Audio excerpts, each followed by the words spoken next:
The marshlands stretched endless under a black sky, the kind of night where even the stars seemed afraid to shine. Locals warned never to cross the bog after dark. But Daniel, eager to shave hours off his walk home, ignored every whispered warning. The path sank under his boots, water seeping through the earth like it wanted to pull him under.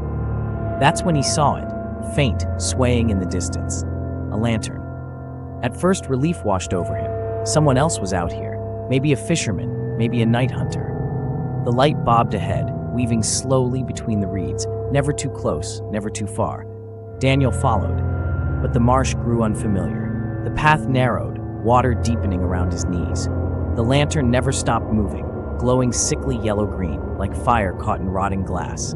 And though Daniel tried to shout, his voice came out strangled, swallowed by the fog. Then he noticed no footsteps but his own. The lantern floated, held by nothing. The fog parted.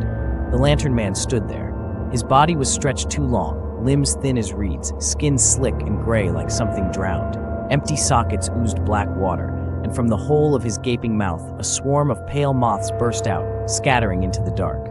In his bony fingers, he gripped the lantern, flame inside licking hungrily at the glass.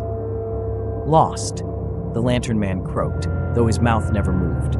The voice came from the reeds, from the water, from inside Daniel's own head. Come closer, warm yourself. Daniel staggered back, but the bog itself betrayed him. Hands clawed up from beneath the mud, skeletal and dripping, seizing his ankles.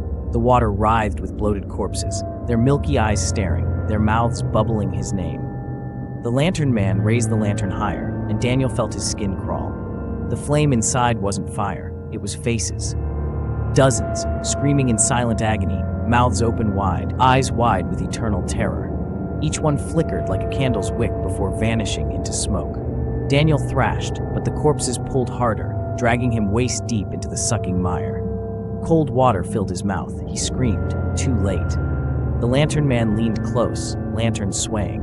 Daniel's reflection stared back from the glass, mouth open in horror, face already warping into the flame.